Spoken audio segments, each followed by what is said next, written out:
Alléluia. Hosanna. Hosanna. Hosanna. Hosanna. Alors maintenant, tout le monde va chanter merci. Merci, merci.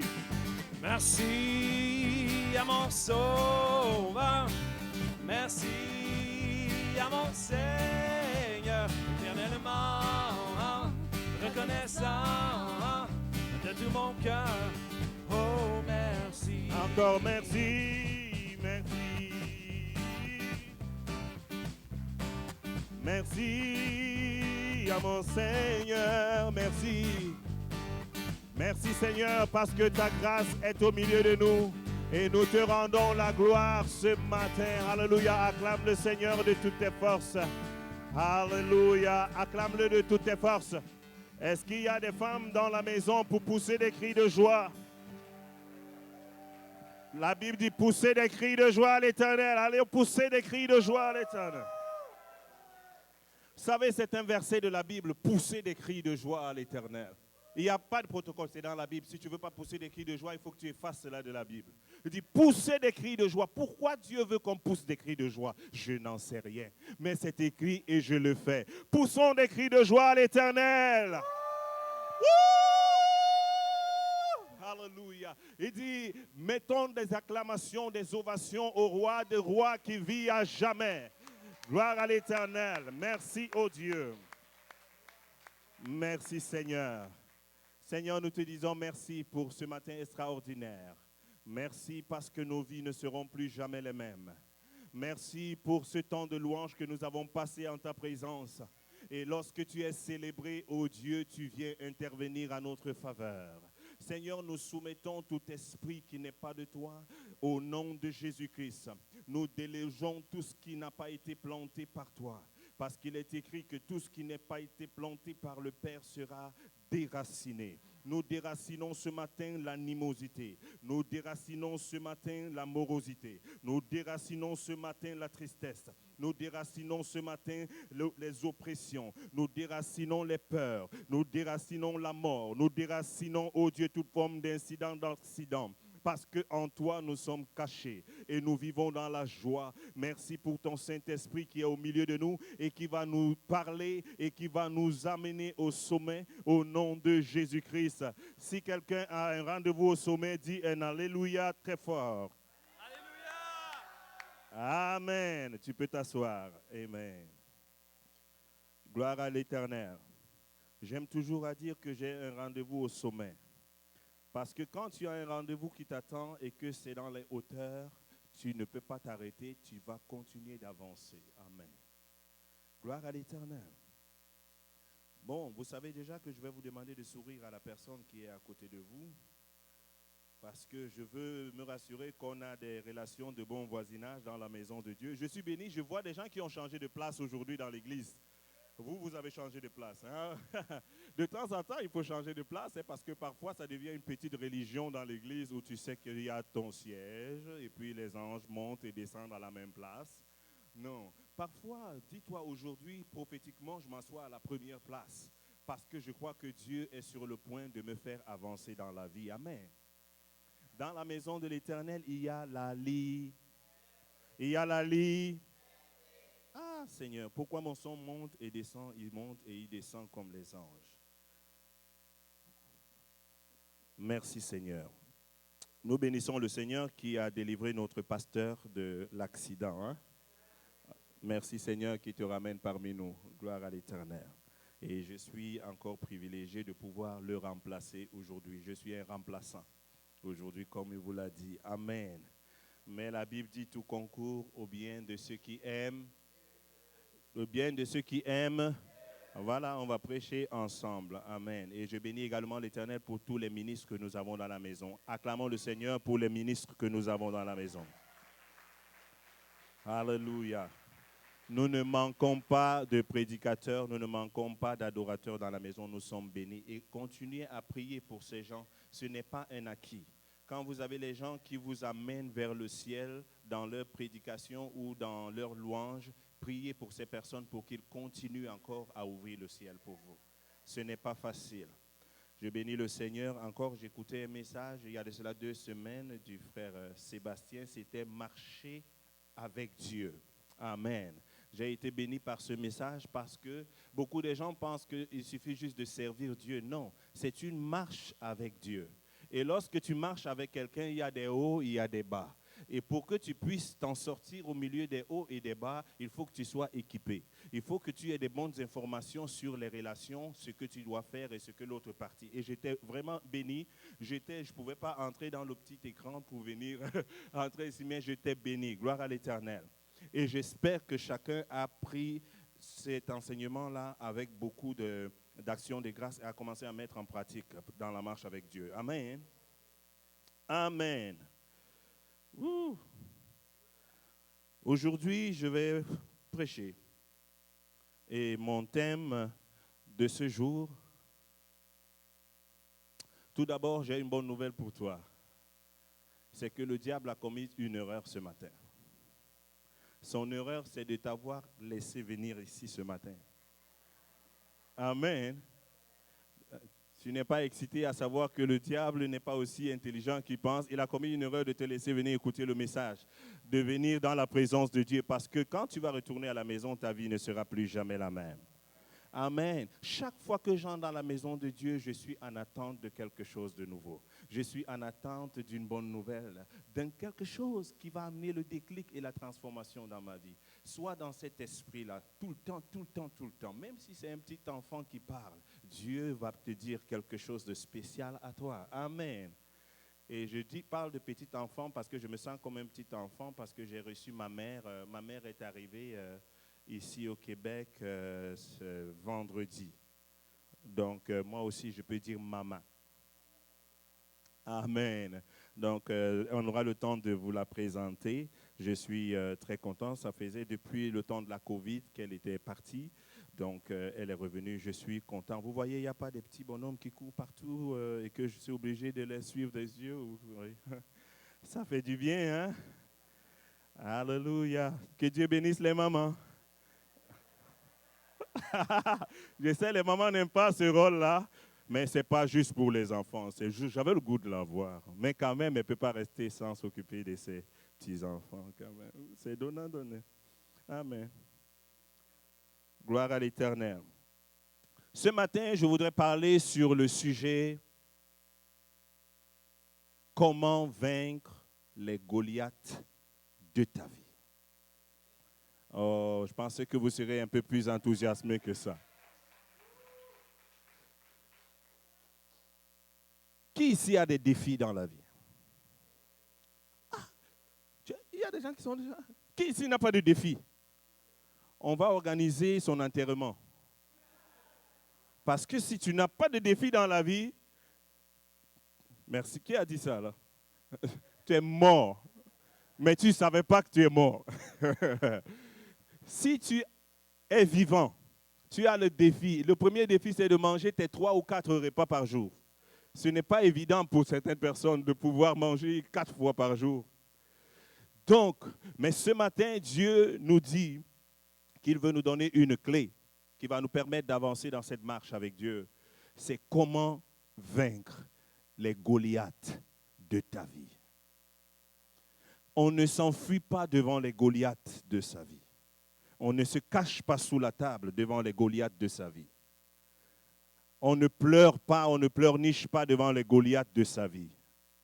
Un Goliath, c'est quoi? C'est une entité physique ou spirituelle qui t'empêche de jouir de la vie, d'être joyeux, d'être souriant comme moi tout le temps. Ils sont là pour t'intimider, que ce soit par des voix que tu entends ou par des choses que tu vois ou des informations que tu as de toi qui te disent que tu n'es pas capable, tu ne peux pas le faire, ça ne marchera pas. C'est un géant qui est érigé devant toi, un manque que tu as autour de toi qui te dit à cause de ça, tu ne peux pas faire ça. Dieu dit aujourd'hui que mon fils, ma fille, les géants qui sont devant toi, tu ne peux pas les contourner. Tu ne peux pas les ignorer. Ignorer le diable n'a jamais chassé le diable. Qui a lu ici, ignore le diable et il fuira loin de toi. Ignore le diable, il appellera tous ses enfants démons chez toi. Parce que puisque tu les ignores, ils vont s'asseoir dans son sofa et poser les mains et les pieds sur la table basse avant de regarder la TV. On résiste au diable. Jésus a fait face à ces Goliaths. Beaucoup d'entre nous, je ne vais pas nommer tous les Goliaths, mais qu'il y en a des Goliaths. Et je sais que les gens en ont. Mais ce matin, ma prière est que tu repartes d'ici reboosté, requinqué, armé. Je voulais dire lourdement armé. Que tu sois comme une arme de destruction massive lorsque l'ennemi va essayer de s'attaquer à toi. Que les Goliaths décident d'aller s'attaquer à ton voisin, mais plus jamais à toi. Parce que tu as une information que le voisin n'a peut-être pas. C'est que Christ est apparu afin de détruire les œuvres de l'ennemi. Est-ce que je parle à quelqu'un ce matin? Je bénis le Seigneur parce que j'ai vu un témoignage puissant sur Facebook. Une dame, une servante de Dieu qui a décidé de brûler tous ses livres des films d'horreur.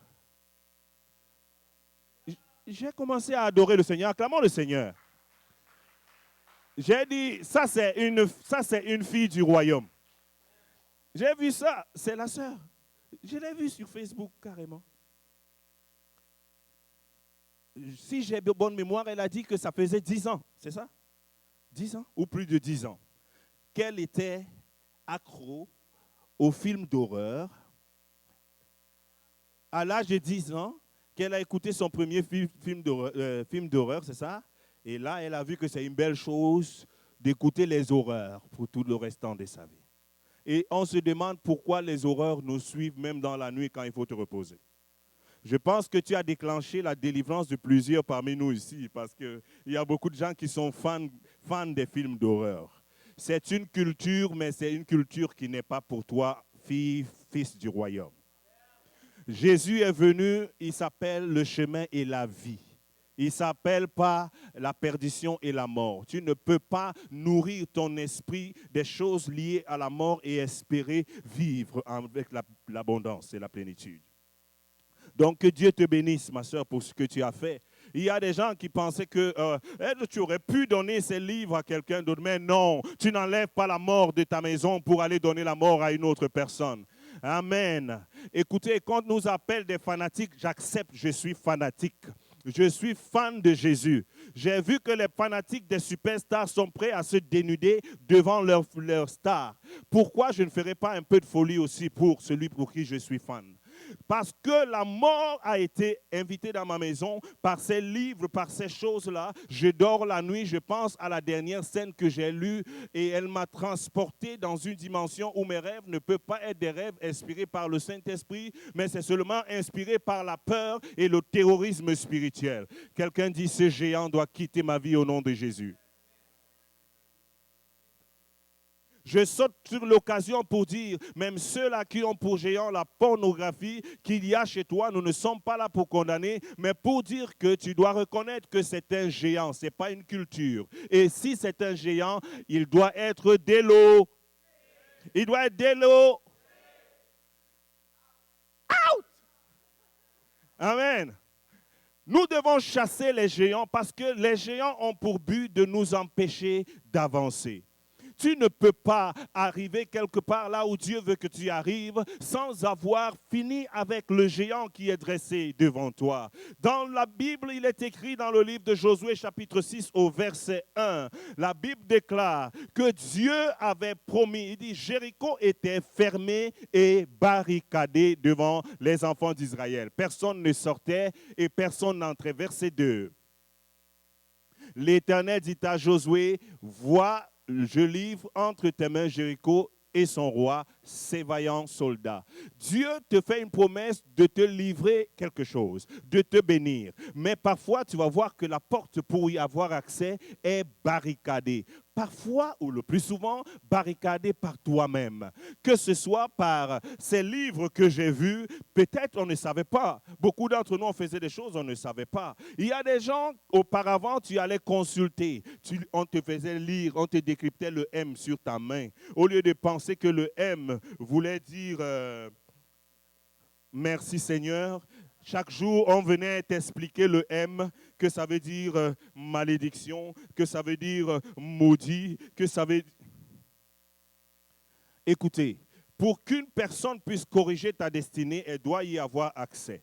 Chaque fois que tu vas voir un médium pour lire ta paume de main, si c'est vrai ce que le médium dit, qu'il veut entrer dans ta destinée pour parler à ton parent ou parler à quelqu'un, ça veut dire qu'il a accès à ta destinée, vrai ou faux? C'est des mathématiques simples. Pour qu'une personne ait accès à des informations classées top secret, ça veut dire que lorsqu'il entre, il peut aussi modifier, il peut aussi gribouiller là-dedans. Mais les enfants de Dieu, nous avons quelqu'un qui a corrigé notre destinée. Et c'est la seule personne à qui nous donnons accès à notre destinée. Est-ce que quelqu'un m'entend ce matin? Alléluia! Donc nous voulons enlever ces géants. Tout médium qui a eu, de près ou de loin, à parler à quelqu'un, à parler à ta vie, à dire des choses que quand je te vois, une fois je passais dans un marché et une dame vient devant moi, elle me regarde, elle me dit, oh toi viens. J'étais vraiment stupéfait et j'avance. Elle me dit, toi, tu as les problèmes de cœur. Je l'ai fixé droit dans les yeux. Je lui ai dit, moi, je n'ai aucun problème de cœur. Que ce soit physique, que ce soit spirituel. Je suis amoureux d'une femme qui est amoureuse de moi. Ça se passe super bien. Elle était perdue. Parce que c'est comme ça qu'ils entrent en contact avec les gens en touchant un bouton qu'on sait que les gens ont plein de problèmes aujourd'hui. Et une fois que tu lâches prise, elle rentre. Et tu vas pour une consultation. Elle commence à te dire des choses. Elle commence petit à petit, tu as des connexions bizarres. Et tu deviens dépendant à la personne. Là. Tu es déjà une personne dont la vie n'est plus totalement à ton contrôle. Il y a des bibites qui sont entrées dans ta destinée. Mais ce matin, aucun Goliath ne peut se tenir devant ce que Dieu a déclaré sur ta vie au nom de Jésus-Christ. Nous sommes face à des Goliaths dans notre société, des Goliaths spirituels dans la société québécoise qui est notre société, des Goliaths psychologiques qui se tiennent devant toi. Tu veux même réfléchir, tu n'arrives pas à réfléchir. Tu as l'impression que nous sommes encerclés par les façons de penser qu'on nous impose. Il y a des Goliaths gouvernementaux. Écoutez, c'est le moment maintenant de se lever en tant qu'Église, en tant que chrétien, en tant que des David. Est-ce que j'ai des David ce matin? Est-ce que j'ai des David ce matin? Même si tu ne t'appelles pas David, ce matin, tu t'appelles David. Nous sommes encerclés par des Goliaths, par des géants. Mais j'entends la voix de Dieu qui dit, mais où sont passés les David? Là où il y a un Goliath, il y a toujours un David qui est caché pas loin. Ne nous arrêtons pas à voir des Goliaths, des géants qui sont érigés pour nous empêcher d'avancer. C'est une mauvaise vision des choses. Il y a un David qui est caché. Et c'est ce David que, par la grâce de Dieu, nous voulons faire ressortir ce matin. Est-ce que David est là? Amen. Hey. Vous savez, les gens ont dit que l'onction, ce n'est pas les émotions. Je suis d'accord. Mais sans les émotions, il n'y a pas d'onction. Je vais vous expliquer. Parce que tout ce que vous allez lire dans la Bible où il y a manifestation d'onction, ça finit par quoi? Par les émotions. L'amour étant la plus forte émotion. Un homme spirituel qui n'est pas émotionnel, il faut bien le questionner. Parce que tous les hommes spirituels de la Bible dit que lorsqu'ils ont vu la lumière, ils sont tombés, ils ont fondu en larmes. Donc la présence de Dieu, il peut avoir des émotions. Mais ce n'est pas parce que quelqu'un a des émotions qu'il a la présence de Dieu. Donc je voulais dire ça pour dire, ce matin, si tu sens les émotions, reste seulement dans la présence de Dieu et tes émotions seront justifiées. Parce que ce matin, nous voulons que les Goliaths qui veulent nous empêcher d'avancer dans nos pensées, dans notre travail, dans notre ministère, que tous tombent au nom de Jésus. Donc je veux ce matin une personne qui est excitée, qui sait que Dieu est en train de parler à sa vie et qui accepte cette parole, qui la reçoit et qui l'installe dans sa vie au nom puissant de Jésus-Christ de Nazareth. Nous allons lire la Bible. Amen. 1 Samuel chapitre 17. Tout le monde connaît cette histoire. Hollywood en a fait des films. L'histoire de David et Goliath. Même si c'est un païen qui était ici ce matin, il connaîtrait cette histoire. Mais je vais vous donner quelques vérités de la parole de Dieu. Il y a des gens qui n'ont pas souvent le temps de lire la Bible. Aujourd'hui, on va lire tout le chapitre 17. Amen. L'ombre vient directement ici, mais je vais m'incliner un peu. Les Philistins rassemblèrent leurs armées pour faire la guerre. Ils se rassemblèrent à Soko, qui appartient à Juda. Ils campèrent entre Soko et Ézéka et Éphès d'Amen. Saul et les hommes d'Israël se rassemblèrent aussi. Ils campèrent dans la vallée de Éla. Et ils se rangèrent en ordre de bataille pour affronter les Philistins. Les Philistins se tenaient sur la montagne d'un côté et Israël se tenait sur la montagne de l'autre côté de la vallée. Et la vallée était entre eux. Amen. Il y a deux côtés. Il y a un côté, les Philistins, les méchants. Et il y a de l'autre côté, le peuple de Dieu. Verset 4. Un porte-parole sortit alors du camp des Philistins et s'avança entre les deux armées. Il se nommait Goliath. Il était de Gath et avait une taille de 6 coudées et un épan. Il avait sur sa tête un casque de bronze et portait une cuirasse à Acaille qui pesait 5000 cuirasses, 5000 cycles autant pour moi, de bronze. Il avait aux jambes des jambières de bronze et un javelot de bronze en bandoulière. Le bois de sa lance était comme l'ensouple des tisserands et la pointe de sa lance pesait 600 cycles de fer. Le porteur du bouclier marchait devant lui. Il s'arrêta et s'adressa aux troupes. Israël, il leur cria, pourquoi sortez-vous en sorte de bataille? Ne suis-je pas moi le Philistin, et vous n'êtes-vous pas des esclaves? Ceux-là qui vous traitent d'esclaves. Ce diable qui pense qu'il nous a rendus des esclaves. Nous sommes les esclaves d'une seule personne, les esclaves de Jésus. Je ne suis l'esclave de personne. Je ne suis l'esclave de personne. Même pas de mes enfants qui veulent me donner des mots de tête. Alléluia. Pourquoi sortez-vous en ordre de bataille? Ne suis-je pas moi le Philistin et vous n'êtes pas les esclaves de Saul? Choisissez un homme qui descende contre moi. S'il peut se battre contre moi et qu'il me tue, nous serons vos esclaves. Mais si je l'emporte sur lui et que je le tue, vous serez nos esclaves et vous nous servirez. Vous savez, dans la bataille de la vie, la question est toujours là. Qui va rester en vie et qui va mourir? Est-ce Goliath le géant devant toi ou toi? Je vous ai dit que Ecclésias chapitre 3 dit qu'il y a un temps pour tuer. Ce n'est pas moi qui ai écrit. N'allez pas tuer votre conjoint parce que vous dites que le pasteur a dit que c'est le Goliath de ta vie. Je le dis tout de suite déjà, ton conjoint n'est pas ton Goliath, ta conjointe n'est pas ta Goliath. Si tu la tues, tu vas en prison et en enfer. Amen. C'est la situation entre vous qui crée du trouble, qui représente le Goliath. Amen.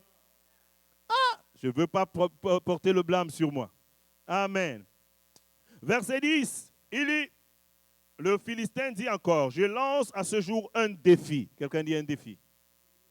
Nous sommes face à un défi dans la vie. Un défi qui est perpétuel dans ta vie. Face au géant qui se place devant toi. Face à ce mur. Face à cette montagne. Face à ce défi. Cette chose que tu n'arrives pas à traverser de par tes propres moyens. Le peuple d'Israël était face à un défi. Et ils ne peuvent pas fuir. On ne fuit pas le challenge. Même si tu fuis, il t'attendra sur place. Pour que tu passes par là, il va falloir que tu fasses face à cela. Est-ce qu'il y a quelqu'un qui est prêt à faire face à ces Goliaths ce matin? Saul et tout Israël entendirent ces paroles du Philistin sur verset 11 et ils furent terrifiés et saisis d'une grande crainte. Or, David était fils de cet Éphratien, de Bethléem de Juda, nommé Ésaü, qui avait 8 fils et qui, au temps de Saul, était devenu un vieillard au milieu du peuple. Les 3 fils aînés d'Ésaïe étaient partis pour la guerre en suivant Saul. Bien-aimé, la Bible dit que les 3 fils aînés de ce monsieur Ésaïe étaient partis pour la guerre. Donc ça veut dire qu'il y avait des militaires qualifiés dans la maison. Eux, ils étaient déjà partis pour la guerre. Alléluia. Voici le nom de ces 3 fils qui étaient partis en guerre. L'aîné Eliab, le deuxième Abinadab et le troisième Shama. David était le plus jeune. Et lorsque les 3 aînés furent partis à la suite de Saul, David s'en allait de chez Saul et revenait pour faire paître le troupeau de son père à Bethléem. Il y en avait qui semblaient être qualifiés pour aller en guerre, mais il y en avait un qui n'était pas du tout qualifié. Il était qualifié juste pour aller faire paître le troupeau de son père. Peut-être tu te disqualifies ce matin. Peut-être c'est toi, David, alors que les autres sont vraiment, ils ont tout ce qu'il faut pour combattre. Tu te sens comme un moins que rien et que toi, tu travailles seulement avec les troupeaux. Il n'y a même personne pour interagir avec toi. Le seul son que tu entends quand tu veux parler, c'est mec, mec, mec, mec, mec. Les autres ont déjà des postes élevés. Écoute, Dieu ne regarde pas les choses comme les êtres humains. Dieu t'a choisi. Quelqu'un dit, Dieu m'a choisi. Les hommes regardent à ce qui frappe à l'œil, mais Dieu ne fonctionne pas comme ça. Nous sommes au verset. Voilà, ça veut dire que nous lisons ensemble. Le Philistin s'avançait matin et soir et se présenta pendant 40 jours. Isaïe dit à son fils David, prends pour tes frères un éphah de grains rôtis de ces 10 pains et porte-les vite à tes frères dans le camp. Tu apporteras aussi 10 fromages au chef de milliers. Tu verras si tes frères se portent bien. Et tu prendras un gage de leur part. Ils sont avec Saul et tous les hommes d'Israël dans la vallée de Éla et font la guerre aux Philistins. David se leva de bon matin. Il remit le troupeau à un gardien, prit sa charge et partit comme Ésaïe le lui avait ordonné. Amen. Vous êtes déjà fatigué à lire la Bible? Voilà, vous ne pouvez pas, parce que si je vous avais demandé de lire à la maison, je ne suis pas sûr, mais là, on est en train de lire ensemble. Alléluia. Lorsqu'il arriva au camp, l'armée sortait pour se ranger en bataille et lançait des clameurs de guerre. Israël et les Philistins se rangèrent en bataille, troupe contre troupe. Là, la bataille a commencé. David se défie de ses bagages. Quelqu'un dit, David se défie de ses bagages. Quand la bataille est sur le point de commencer, la première chose que tu fais, c'est de te défaire de tes bagages. Les bagages de ton passé, les mauvaises mémoires, toutes les expériences que tu as eues. Je parle à une femme, à un homme ici, ce n'est pas parce que tu as eu un mauvais mariage dans le passé que tu auras encore un mauvais mariage. Ou que tu commences à dire que je ne veux plus entendre parler de ça. Ce n'est pas la solution. Amen. David se défie de ses bagages. Ne commence pas à te disqualifier avant que les gens n'aient même eu le temps de te disqualifier. C'est les bagages que nous transportons avec nous. Amen. David se défie de ses bagages. Nous sommes au verset. Oh, merci Seigneur pour ces lecteurs. Alléluia. David se défie de ses bagages et remit entre les mains du gardien les bagages et courut vers les rangs. Aussitôt arrivé, il salua ses frères. Tandis qu'il parlait encore avec eux, voici que le porte-parole monta des rangs philistins. Il se nommait Goliath. C'était un Philistin de Gath. Il tint les mêmes discours. Et David les entendit. À la vue de cet homme, tous les hommes d'Israël s'enfuirent devant lui et furent saisis d'une grande crainte. Tous les hommes d'Israël s'enfuirent. Juste à entendre le nom de ce monsieur. Amen.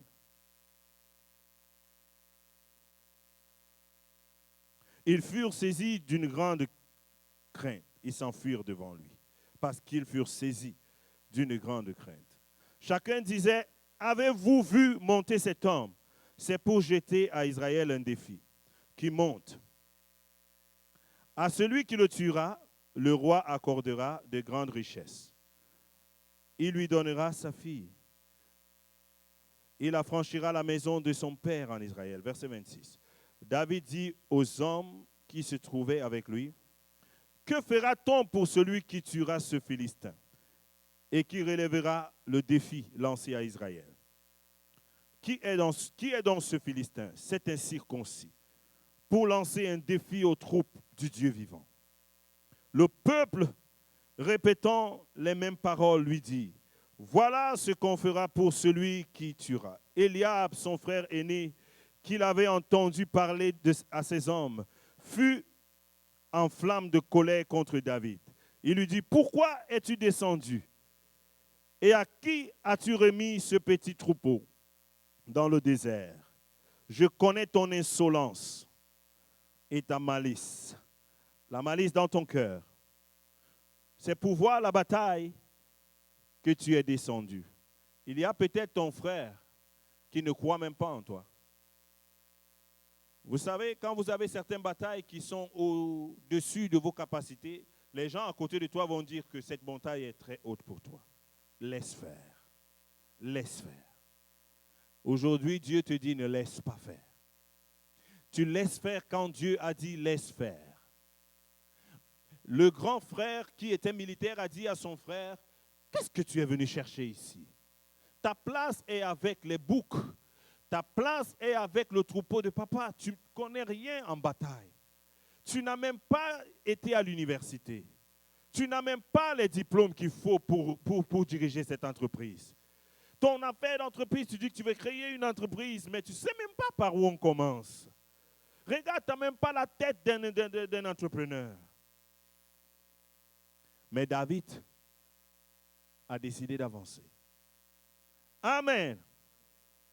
David répondit, qu'ai-je fait jusqu'à présent? Et voilà une affaire.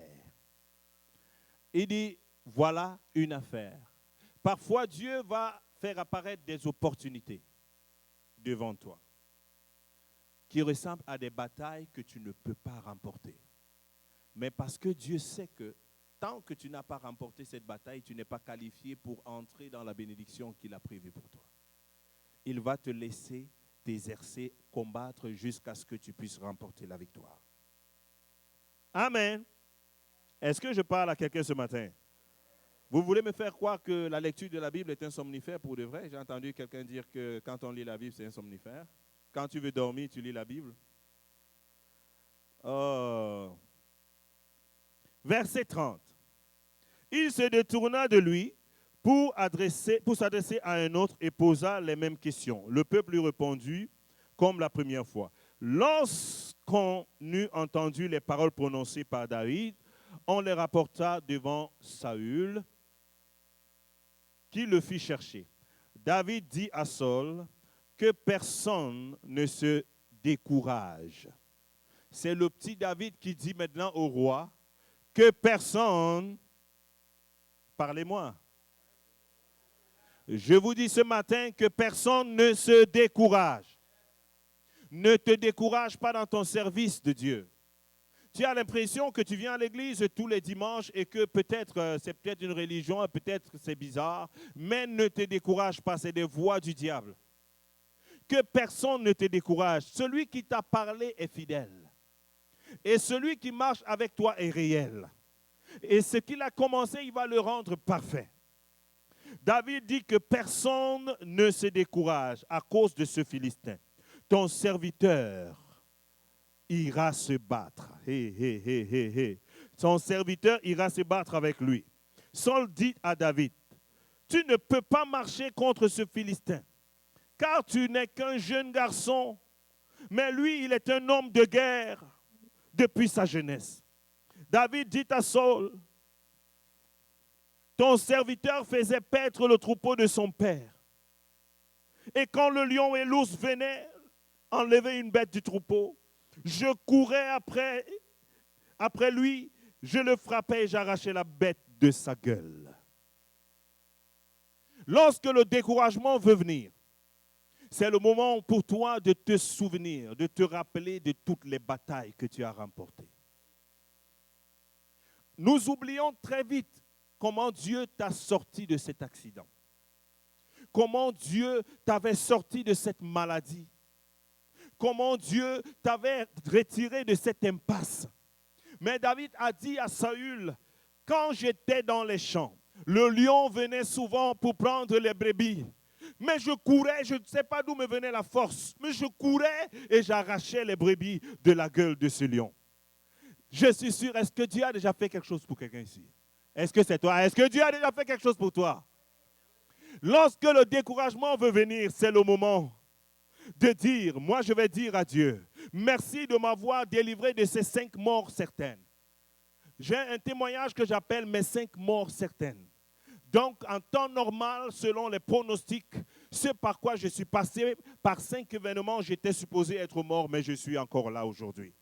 Et ce même Dieu qui m'a délivré de cela, il va me délivrer encore. Parce qu'il ne m'a pas abandonné, alléluia. Il ne t'a pas abandonné. David savait qu'il était trop jeune, il était trop petit, il n'était pas outillé, il n'était pas un homme de guerre. Mais il avait un Dieu qui était très grand avec lui. Il était avec le Dieu de tout l'univers, celui qui a créé même le terroriste Goliath. Il dit, je courais, il courait, alors que le lion venait s'attaquer à ses brebis. Lui, il courait après le lion, un prédateur qui est pris maintenant pour cible, qui est pris maintenant pour proie. Je déclare à une personne ici que très bientôt, ceux qui t'avaient pris pour des proies vont devenir eux-mêmes des proies de l'Éternel. Ah, tu ne m'as pas compris.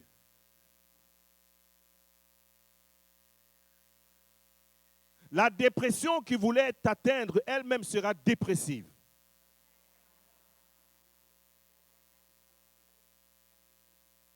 Imagine une dépression qui fait de la dépression. Écoutez, Dieu avec toi, la Bible déclare que Dieu, si Dieu est avec toi, qui sera contre toi? Pour faire face au Goliath, au géant de ta vie, il faut que tu sois armé de témoignages de ce que Dieu a déjà eu à faire pour toi. Je ne serai pas ici, n'eût été sa grâce. Ce qui a tué même un ami que je connaissais n'a pas pu me tuer. Je suis encore là. J'ai peut-être quelque chose qui s'est brisé, mais au moins je suis là. David s'est fortifié dans le Seigneur. Alléluia. David s'est fortifié dans le Seigneur. C'est très important. Il dit que je les saisissais. Il dit, je courais après une bête du troupeau. Qui courait après une bête du troupeau? Je courais après lui, je le frappais et j'arrachais la bête de sa gueule. S'il se dressait contre moi, je le saisissais par le poil du menton. Et je le frappais et je le tuais. C'est ainsi que ton serviteur a frappé le lion et l'ours, et il en sera de même du Philistin. Et c'est ainsi concis comme de l'un d'eux, car il a lancé un défi aux troupes de Dieu, du Dieu vivant. David dit encore, l'Éternel qui m'a délivré de la griffe du lion et de la patte de l'ours me délivrera aussi de la main de ce Philistin. Alors Saul dit à David, va et que l'Éternel soit avec toi. On marque une petite pause, on va lire notre finale tantôt. Amen. La question est posée, qui va se lever en tant qu'un David? Dieu a mis en chacun d'entre nous la capacité de David, le courage de David. Ne me dis pas que je ne suis pas David. Toutes les histoires qui sont consignées dans la Bible ont un seul but, de nous inspirer, de nous montrer ce que Dieu a fait dans le passé dans la vie des gens et qu'il peut le faire dans ta vie. Amen. Amen. Votre amen, c'est comme si vous n'y croyez pas. Dieu est capable d'utiliser une personne qui n'est pas qualifiée pour faire ce dont ceux qui sont qualifiés étaient supposés faire. Parce que cette personne reconnaît qu'avec Dieu, nous sommes la majorité. Jésus s'est retrouvé devant le Goliath de sa vie, c'était la mort.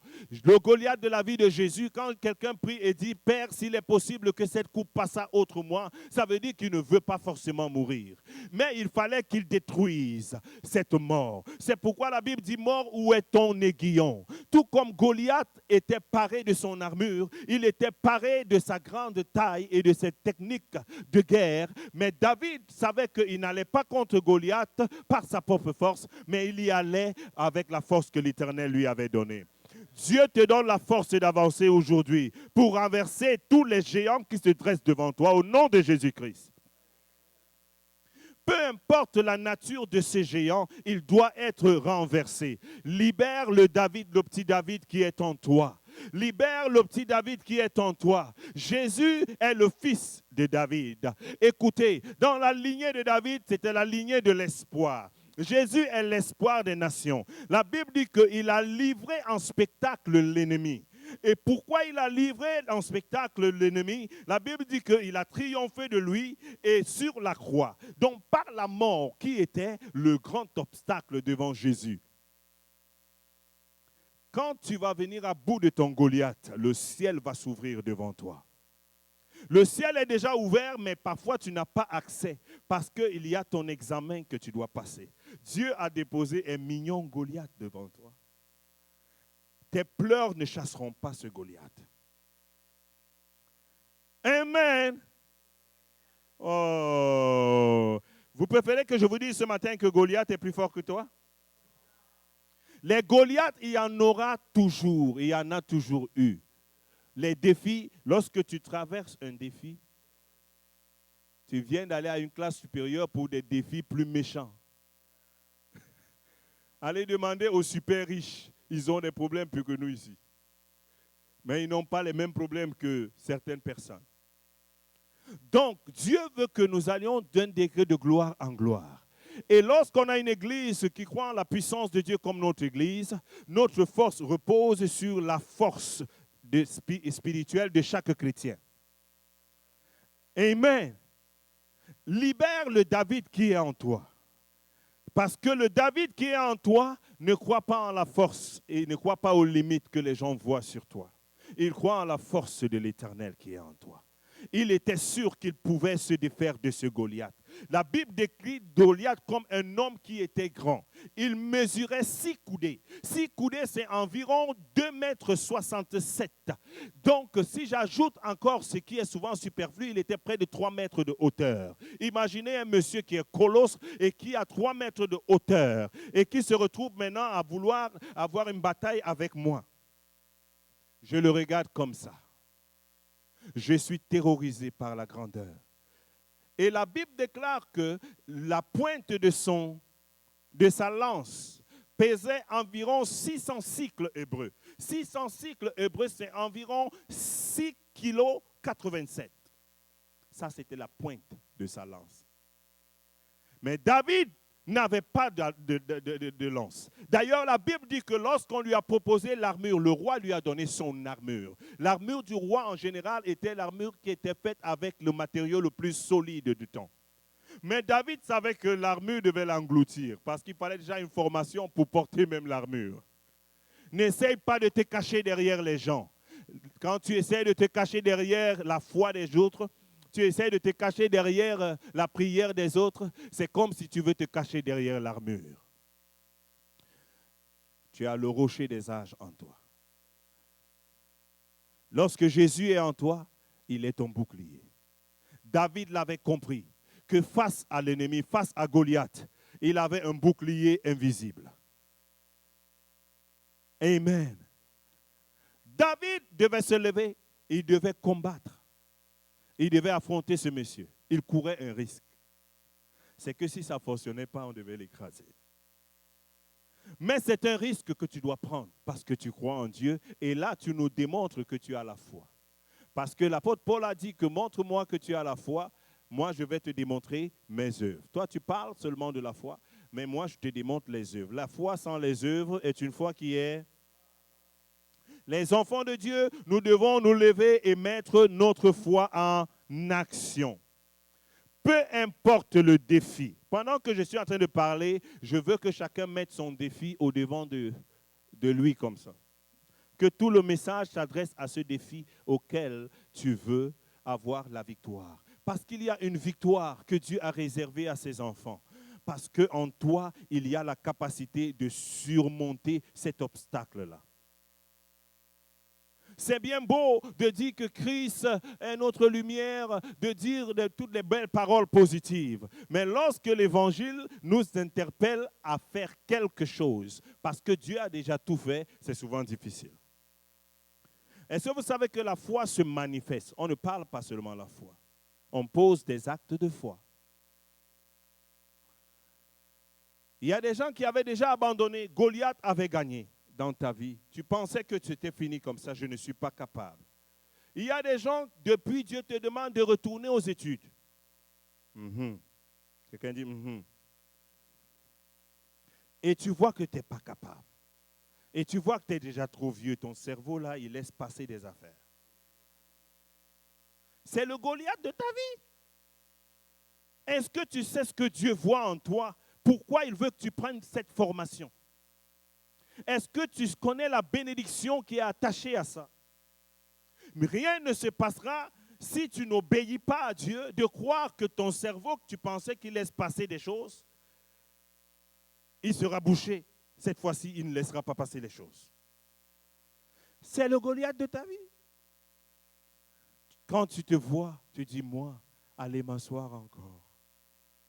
Et tu dis, oh mon Dieu, je ne suis pas capable, je ne suis pas capable. Tu es capable au nom de Jésus. Si Dieu t'a inspiré par rapport à quelque chose, lève-toi et affronte ton Goliath. Il y a des gens qui ont eu une vision, ils avaient fermé leur entreprise, ils pensent à faire autre chose. Mais à chaque fois, ils pensent à l'ancienne réalité. Non. Tu fermes une business, tu laisses passer le business parce que tu as fait des calculs qui te permettent de dire non, ça c'est pas bien pour moi. Mais pas parce que ça t'a battu. Parce que ceux qui ont gagné aujourd'hui ont perdu hier aussi. Amen. Essaye encore. Dis à ton voisin, essaye encore. Oh, j'entends quelqu'un dire dans son cœur, je ne suis plus capable. Essaye encore. David s'est levé, il savait que soit sa destinée était morte, soit le Philistin était mort. La victoire du peuple de Dieu dépendait de l'attitude de cet enfant de Dieu. Soit il pleurnichait, soit il se levait. Amen. Essaye encore. Les Goliaths de ta vie ne peuvent pas gagner. Chaque fois que tu laisses Goliath gagner, tu viens d'insulter la grâce de Dieu en toi. Dans ton emploi, si ça semble ne pas fonctionner, ne lâche pas prise, avance encore. Si Dieu te convainc de changer, change, ne commence pas à marcher avec les anciennes pensées, comme je viens de le dire, parce que Dieu est sur le point de faire quelque chose de nouveau. C'est pourquoi nous croyons et nous prions encore pour l'Église dans notre province. Nous ne voulons pas accepter que, parce que nous voyons les gens ne pas venir à Jésus, ça veut dire qu'on n'est même plus, on pense qu'on ne va même plus prêcher, vraiment ça ne va pas. Non, quelqu'un dit le diable a menti. Je vais prêcher même si c'est devant des poteaux, en croyant que c'est pour... Qui a dit Amen? Jonathan, tu as dit Amen. Tu prêches Amen. Parce que quoi? Le diable fonctionne comme ça par le découragement. Lorsque on vient devant toi, tu vois comment c'est mort. Le diable te convainc, il te fait voir que le négatif. Il te fait voir que des choses qui ne fonctionnent pas. Tu commences même à envier les païens, à penser qu'ils sont mieux que toi qui es chrétien. Là, tu sais que le diable t'a eu là. Mieux vaut un mauvais chrétien qu'un bon païen.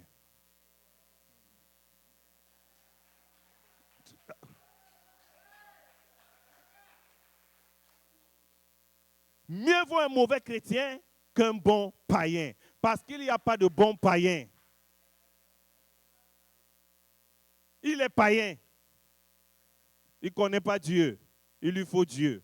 Donc un chrétien qui connaît Dieu et qui a commis une erreur, au moins il a le pince, il a la marque de l'agneau sur sa vie. Un enfant est un enfant. Un fils est un fils.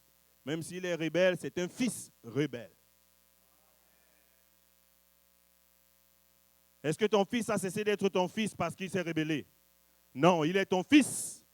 rebelle. Mais lorsque Dieu ne te connaît pas, parce que tu n'as pas fait la paix avec lui, tu fais partie des autres. Il y a une couverture que tu n'as même pas. C'est pourquoi on ne peut pas laisser Goliath nous empêcher d'avancer. Amen. Est-ce que j'ai des gens qui sont en affaires ici, qui ont leurs propres affaires, leur propre business? N'ayez pas peur, levez les mains. Amen. Ce n'est pas toujours facile. On va faire une prière spéciale pour vous. Et ceux qui veulent aussi aller en affaires, on va faire une prière spéciale pour vous. Parce que Dieu veut nous équiper. Lorsque tu vas en affaires, tu vas rencontrer des Goliaths. Parce que ce n'est pas facile. Mais tu auras besoin de laisser agir le David qui est en toi. Il y a des gens qui ont été appelés dans le ministère ici. L'une des choses qui vont te distinguer parmi les autres, c'est que tu es capable de laisser David en toi s'exprimer. Si les gens ne veulent pas venir à côté de toi parce qu'ils estiment que tu sens l'odeur du bouc, parce que toi tu gardes le bétail, tu vas t'imposer à eux avec tes odeurs de bouc. Lorsqu'ils vont fuir la bataille et que toi tu vas dire, moi avec mes odeurs de bouc, je vais combattre Goliath. Pour la première fois, David a eu accès au roi avec ses odeurs de bouc, parce qu'il avait ce que les autres n'avaient pas. Il avait le courage, il avait la révélation que Dieu est avec nous, Emmanuel. Est-ce que quelqu'un, Dieu est avec lui ici? Est-ce que tu sais qu'Emmanuel est avec toi? Alléluia. Dieu est avec moi, Emmanuel, Emmanuel. Vous allez m'accepter même avec mes odeurs de bouc. Vous allez m'accepter même si je ne maîtrise pas le sujet. Je ne suis pas sûr que même le roi qu'on vient d'avoir maintenant est le plus qualifié du monde, mais il est roi pareil. Et les jeunes héritiers qu'on critique, qu'on fait n'importe quoi, ils sont les princes pareils. Lorsque Dieu approuve les voies d'un homme, il dispose en sa faveur même ses ennemis. Lorsque Dieu va voir dans ton cœur que tu sais ce qu'il a déposé en toi et que tu es un maillon essentiel pour cette assemblée, que tu es un maillon essentiel pour l'évangile, que tu es un maillon essentiel en qui il a déposé sa grâce, tu vas te lever et tu seras courageux de faire des choses pour le Seigneur. Et quand Goliath tombe devant toi, la couronne commence à t'attendre. Jusqu'ici, David n'était pas encore roi. Il était un petit gardeur de bétail. Mais à cause de l'obéissance à Dieu, vous connaissez le roi David aujourd'hui. Donc les Goliaths de ta vie viennent te détourner de ta destinée. Dieu veut que tu marches comme ça. Mais parce que tu vois qu'il y a des Goliaths, tu décides de venir ici. Parce qu'il y a moins de Goliaths. Là, tu avances exactement sur une voie qui n'est pas forcément celle de Dieu. Tu peux même connaître un semblant de succès, mais si Dieu, son cachet n'est pas là, ça peut se résulter à autre chose. Reste sur le couloir que Dieu a mis devant toi. Cette petite voix qui parle dans ton cœur. Ne t'arrête pas parce que Goliath s'est levé devant toi. Continue d'avancer, ta bénédiction viendra. Amen. J'ai l'impression que vous n'aimez pas ce que je dis ou quoi? Ce que je dis, c'est vrai ou c'est pas vrai? Parce que ça ne sert à rien de continuer à parler si les gens n'approuvent pas ce que tu dis ou ils trouvent que c'est erroné ce que tu dis. C'est bien. Amen. Quelqu'un dit, au nom de Jésus-Christ, je vais me lever comme David et accomplir la destinée de Dieu pour ma vie. Aucun Goliath ne va tenir devant toi. Lorsque Josué s'est retrouvé dans une situation bizarre après la mort de son père spirituel Moïse, Dieu lui a dit deux choses. Nul ne tiendra devant toi tant que tu vivras. Nul ne tiendra. Donc, quand ça va mal, je me regarde dans le miroir, quand il n'y a plus personne pour me dire, Luc, nul ne tiendra devant toi, je prends mon plus beau miroir. Je me regarde dedans et je m'appelle Luc. Nul ne tiendra devant toi tant que tu vivras. Ta responsabilité, c'est d'être en vie.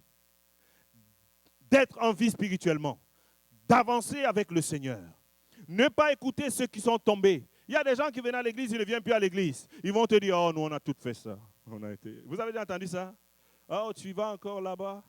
Oh, j'y allais dans le temps, là. J'y allais dans le temps. Mais qu'est-ce que tu fais aujourd'hui? N'écoute pas une personne qui est tombée. Aime la personne et relève la personne. C'est pourquoi tu dois t'exposer à écouter les champions qui te font sentir le feu en toi. N'écoute pas les gens qui te disent que tu n'es pas capable. Ils t'expliquent comment lui, il a abandonné. Oh, parce que le pasteur n'était pas fin. Je trouve que le pasteur, il parlait des gens. Le pasteur, il montait, il descendait. Mais écoute, c'était que le pasteur. Il ne dit jamais que Jésus n'était plus bien. Personne n'a jamais dit ça lorsqu'il part d'une église. Il dit toujours, je trouve qu'il n'y a pas l'amour dans cette église-là. Il n'y a pas l'amour. Mais si c'était toi l'amour, pourquoi tu es parti?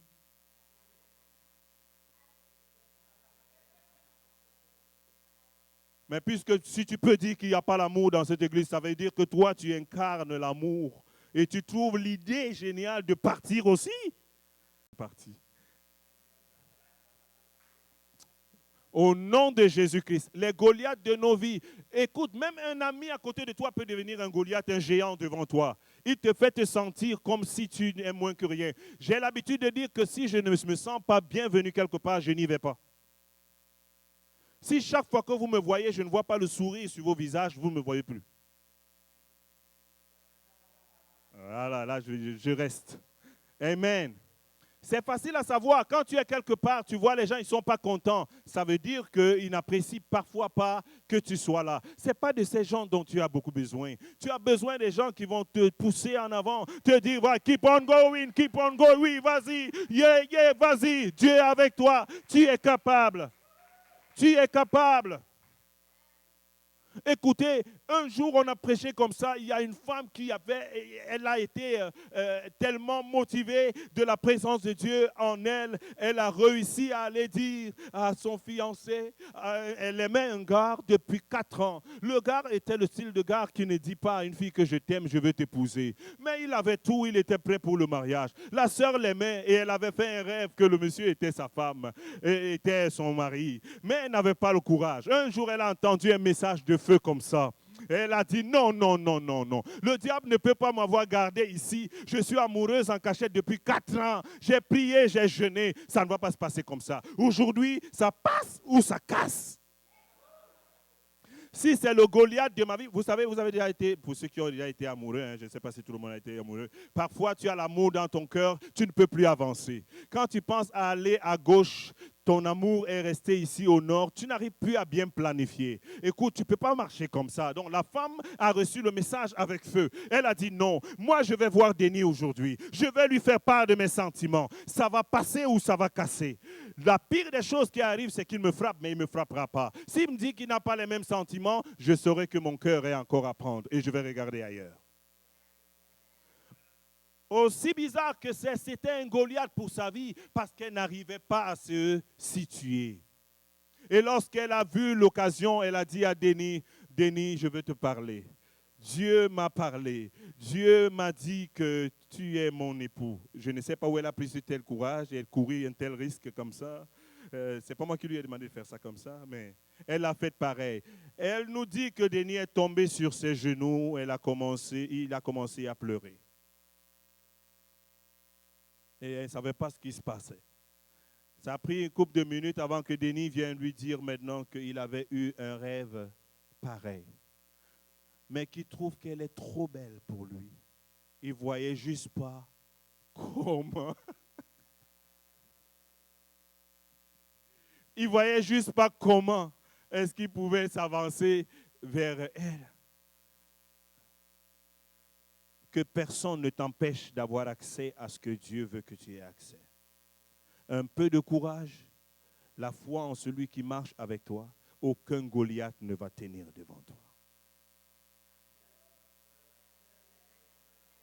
Tu peux acclamer le Seigneur.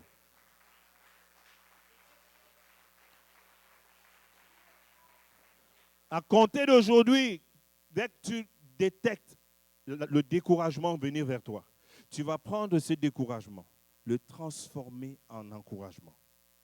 Parce que tu vas voir exactement que c'est un agent de l'ennemi qui vient pour t'amener loin du plan de Dieu.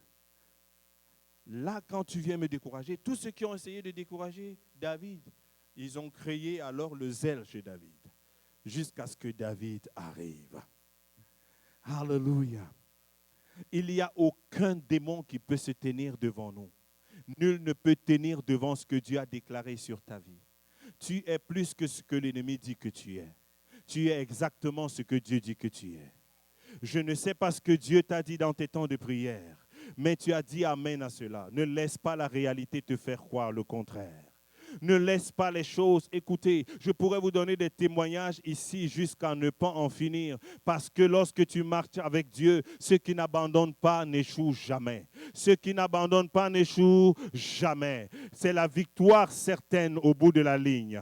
Au nom de Jésus. C'est pourquoi je vais encourager quelqu'un ce matin. N'abandonne jamais ta foi. Ne laisse jamais quelqu'un voler ton feu. Lorsque tu viens dans la maison de Dieu, que quelqu'un ne vole ton sourire, ta joie de service de Dieu. Tu peux être pincé, tu peux être blessé, tu peux être déçu, mais ne laisse pas ces choses te faire quitter le plan de Dieu. Et je ne laisserai pas ces choses me faire quitter le plan de Dieu. Au nom puissant de Jésus, parce que je sais que lorsque ce Goliath sera tombé devant moi, je serai une personne qui est dans la bénédiction. Et les gens vont célébrer mes jours heureux. Ils ne sauront pas que je me suis battu avec la peur. Ils ne sauront pas que tu t'es battu avec l'incertain. Ils ne sauront pas que tu t'es battu avec la mort. Parce que David s'est battu avec la mort. Affronter Goliath, parfois, c'est comme affronter la mort. Ose, regarde ton voisin et dis, ose faire des choses avec le Seigneur. Ose faire des choses avec le Seigneur. Ose. Essaye. Il y a des gens qui n'ont même jamais essayé de faire quelque chose, mais ils sont déjà sûrs que ça ne fonctionne pas.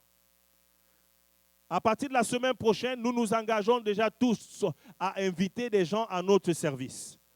Tout le monde ici devient évangéliste. Ça veut dire que chaque dimanche, toute la semaine, tu t'engages à trouver une personne que tu vas inviter à venir à l'église. Si elle ne vient pas, ce n'est pas grave. Mais j'ose parler à une personne, lui dire que Dieu t'aime. Est-ce que je pourrais t'inviter à notre église? Écoutez, parce que aujourd'hui, la société rend cela même difficile, le contact de parler à l'église à quelqu'un. On a l'impression que c'est un tabou. Mais c'est un Goliath qui doit tomber également au nom de Jésus-Christ. Est-ce que quelqu'un veut que ce Goliath tombe?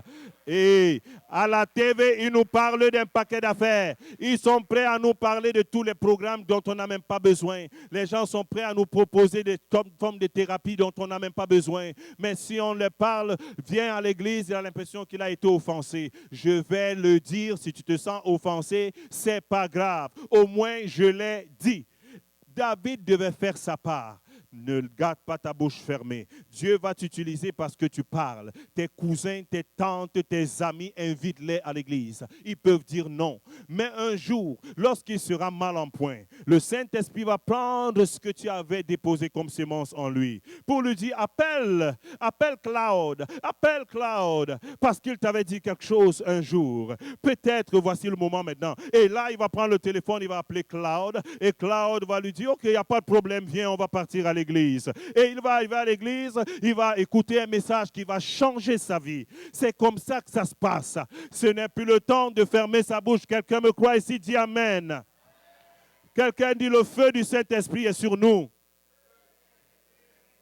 Et si tu le gardes avec toi, tu seras calciné. Le feu doit être libéré. Quand le feu est sur toi, tu le libères. C'est le moment maintenant d'envoyer le feu sur tous les Goliaths, tous les blocages. Nous avons 5 minutes pour détruire les Goliaths de nos vies. On va se mettre sur nos 2 pieds et on va prier. Alléluia. Écoutez très bien, nous sommes les enfants de Dieu ici. J'ai prêché ce message parce que c'est un message pour les enfants de Dieu. Lorsque tu es déjà engagé dans le service de Dieu et que Dieu est avec toi, la prochaine chose, c'est que le diable est totalement contre toi. Il est engagé. Il planifie comment te bloquer. Il fait tout exprès pour te nuire. Donc, si tu veux un traité de paix avec le diable, il sera faux.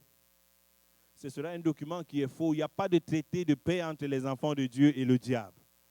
Parce que tu as accepté le Seigneur dans ta vie, tu es dans sa ligne de mire. Il va envoyer les maladies qui vont te limiter. Il va envoyer des maladies, il va envoyer des problèmes et même des décès précoces. Écoutez, nous avons un Dieu qui est vivant et qu'aucun Goliath ne va se tenir. Est-ce que quelqu'un ici a déjà localisé ses Goliaths? Je veux que chacun puisse visualiser ses Goliaths. Est-ce que ton Goliath est déjà dans ta tête? Parce que je ne veux pas, quand il va falloir envoyer le feu sur le Goliath, tu manques ta cible. Alléluia. Il y a des gens qui veulent se marier, je ne sais pas.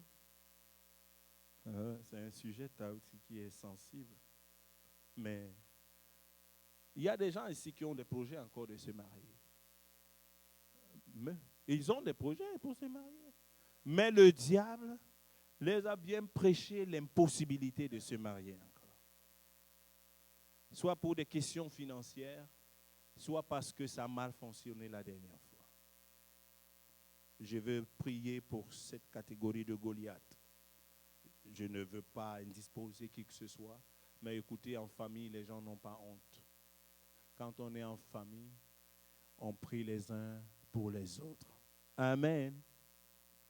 Il y a des gens comme ça. Dieu me dit qu'il y a des gens comme ça. Est-ce qu'il y a quelqu'un ici qui veut se marier? Lève la main. Amen. 1, 2, 3. Toi aussi. Amen. Avancez, je vais prier pour vous. Les gens qui ont honte là, de se marier, je ne sais pas si quand le pasteur va leur demander d'avancer à l'autel avec leurs femmes, ils auront honte d'avancer aussi à l'autel avec leurs femmes. Amen. Je peux avoir la musique et l'adoration? Oui, c'est ça. Alléluia. Levez les mains dans la présence de Dieu. C'est un Goliath qui peut se tenir devant votre vie. On va prier maintenant. La prochaine étape, c'est de le penser, de le vivre. Quand tu acceptes quelque chose, tu pries par rapport à la chose, tu la déclares. La prochaine chose, surtout vous les hommes, vous ouvrez les yeux pour chercher la femme. La femme ne descend pas du ciel comme le Saint-Esprit. Papa Bouchard, est-ce que la femme descend du ciel comme le Saint-Esprit? Est-ce que vous me comprenez? Église, est-ce que vous êtes prêts? On va prier pour eux autres. Vous êtes prêts? Ne cherche pas la meilleure femme. Ne cherche pas le meilleur homme. Cherche un homme, une femme dont Dieu va déposer la paix dans ton cœur. Parce que ce Goliath qui venait te faire penser que tu n'es pas capable, tu peux pas, tu n'as pas d'amour à donner, il est vaincu au nom de Jésus-Christ. Parce qu'il va restaurer l'amour en toi. Et il va préparer la personne pour toi. Nous sommes une église. Lorsqu'une église a des couples qui sont stables, c'est une église qui est stable. Et nous voulons que les gens qui viennent ici trouvent des solutions. Dans le glorieux nom de Jésus-Christ. Alléluia, alléluia. Alléluia. Père, dans le nom de Jésus-Christ, je déclare, tu nous as parlé ce matin, ô Dieu, sur la victoire, sur toute forme de Goliath. Tes enfants ont répondu à cet appel. Je viens briser tout esprit de célibat dans leur vie. Au nom de Jésus-Christ de Nazareth. Seigneur, je détruis le passé de leur vie. Et je déclare que le passé ne reviendra plus dans leur vie. Seigneur, dans le nom de Jésus, j'appelle la restauration dans leur vie. Et j'appelle les conjoints, ô Dieu, du nord, du sud, de l'est à l'ouest. Je les restaure par la divine puissance du Saint-Esprit. Qu'ils te servent au nom de Jésus-Christ de Nazareth. Seigneur, je libère maintenant, ô Dieu, avec effet immédiat dans le nom de Jésus, que ceux qui avaient des problèmes financiers soient totalement restaurés au nom puissant de Jésus-Christ de Nazareth. Quelqu'un dit fort, je le reçois au nom de Jésus. Alléluia. Maintenant, j'ai fini de prier. Ouvrez vos yeux. Nous maintenant, on commence à attendre le mariage. Amen. Comme j'ai dit, on a prié. Goliath est tombé. Il faut que vous ouvrez les yeux. Parce que je ne crois pas que tu restes, une femme vient entrer, non. Je ne crois pas que si tu ne continues pas à arroser cette prière qu'on vient de faire, tu fais semblant de ne pas vouloir quelqu'un. Non. La Bible dit que nous attirons les choses que nous désirons. Amen. Que Dieu vous bénisse. Alléluia. Salue-moi juste. Alléluia. Merci Seigneur. Au nom de Jésus. Quand tu veux te marier, tu commences des préparatifs. Si la maison n'était pas bien préparée, commence à bien la préparer. Au nom glorieux de Jésus-Christ de Nazareth. Au nom glorieux de Jésus de Nazareth. Au nom glorieux de Jésus. Seigneur,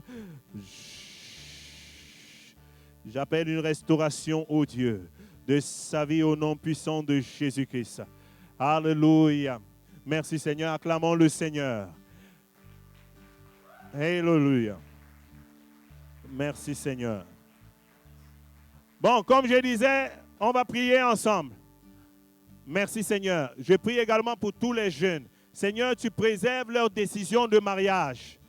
Nous déclarons que nos jeunes auront des bons mariages au nom de Jésus-Christ. Qu'ils seront équilibrés pour servir le Seigneur. Église, on va élever la voix ensemble. Quelqu'un dit au nom de Jésus. Nous présentons nos jeunes gens afin qu'ils rencontrent des bonnes personnes et qu'ils connaissent des mariages stables au nom de Jésus. Nous chassons toute forme de divorce, toute forme de stérilité. Au nom de Jésus. Au nom de Jésus. Amen. Continue à prier toujours pour tes enfants. J'ai commencé à prier pour mon mariage, j'avais 14 ans. Et quand je voulais faire une erreur, Dieu m'a préservé de l'erreur. J'étais à moins un pas de l'erreur comme ça dans mes choix. Mais Dieu a tout gâté. Alléluia. Donc quand tu dépends de Dieu, Dieu va le faire. Il ne va pas laisser que Goliath t'atteigne. Alléluia. Maintenant, tous ceux qui ont démasqué leur Goliath, à part le Goliath dont je viens de parler là, si vous avez d'autres Goliaths aussi, on va juste lever la main. Quelqu'un dit, au nom de Jésus, toi Goliath devant moi. Maintenant, tu vas appeler ton Goliath par ton nom. Si tu ne veux pas que le voisin entende, tu peux baisser le volume au niveau de ton Goliath. Dieu va t'entendre pareil. Hein? Et tu vas déclarer que je viens devant toi au nom de l'Éternel des armées. Au nom de Jésus-Christ, toi Goliath devant moi, je viens contre toi au nom de l'Éternel des armées. Je te détruis au nom de Jésus. Que le feu du Saint-Esprit te déloge au nom de Jésus. Sois déraciné de mon passage. Au nom de Jésus. Commence maintenant à prier toi-même. Commence à le déclarer haut et fort en appelant le nom de ce Goliath. Au nom puissant de Jésus-Christ, si c'est le Goliath de la peur, si c'est le Goliath de la maladie, si c'est le Goliath des problèmes dans la famille, quelle que soit la nature du Goliath, commence à déclarer maintenant qu'au nom de Jésus-Christ, je t'abats, je te délocalise. Au nom de Jésus, tu n'as pas de place dans ma vie. Tu n'as pas de place dans ma vie. Toi, Goliath, envoyé pour me détruire, envoyé pour me ralentir, je brise ton emprise sur moi. Je brise ton emprise sur moi. Toi, esprit, responsable de l'AVC, je déclare que tu n'as pas la place ici. Au nom puissant de Jésus. Au nom puissant de Jésus. Tout AVC qui est en gestation, je t'ordonne de prendre tes effets et de partir. Dieu me dit qu'il y a un AVC qui était en train de se préparer. Je prends autorité sur cet AVC maintenant et je le renvoie maintenant dans les abîmes au nom de Jésus. Je déclare que la personne n'aura pas de AVC au nom de Jésus-Christ de Nazareth. J'arrête maintenant tout AVC en gestation au nom de Jésus-Christ de Nazareth. Alléluia. Est-ce qu'il y a une personne comme ça qui sent quelques symptômes d'AVC dans son corps? Alléluia. Merci Seigneur. Pose juste ta main sur ta tête. Père, dans le nom de Jésus-Christ, je déclare que pas de AVC au nom de Jésus-Christ de Nazareth. Seigneur, j'envoie la vie, je souffle la vie, je souffle la vie, je souffle la vie au nom de Jésus-Christ de Nazareth. Alléluia. Alléluia. Alléluia, Alléluia, nous t'adorons pour ce que tu es. Alléluia. Merci Seigneur. Nous allons faire cette dernière prière. La Bible déclare, une prière de combat est différente d'une prière que tu fais à Dieu. Une prière de combat, c'est des déclarations que tu fais sur la base de la parole de Dieu pour établir la parole de Dieu dans ta vie. Au nom puissant de Jésus. Quelqu'un dit, je suis plus que vainqueur par celui qui me fortifie. Je suis plus que vainqueur par celui qui me fortifie. Celui qui est en moi a vaincu le monde. Je suis béni de l'Éternel. Les anges de l'Éternel sont avec moi. Ils campent autour de ma maison. Ils campent dans mon cœur. Le Saint-Esprit est dans ma vie. Au nom de Jésus-Christ, je suis béni. Ma maison est bénie. Au nom de Jésus-Christ, je suis celui que Dieu dit que je suis. J'accomplis la destinée de Dieu pour ma vie. Au nom de Jésus, il tombe 1000 à ma gauche et 10 000 à ma droite. Au nom puissant de Jésus, je proclame la victoire. La victoire sur tous mes ennemis physiques et mes ennemis spirituels. Au nom de Jésus. Quelqu'un acclame en déclarant victoire au nom de Jésus. Crie victoire. Merci Seigneur pour la victoire. Merci mon Dieu pour la victoire. C'est comme ça que tu célèbres ta victoire. Proclame la victoire au nom de Jésus. Alléluia.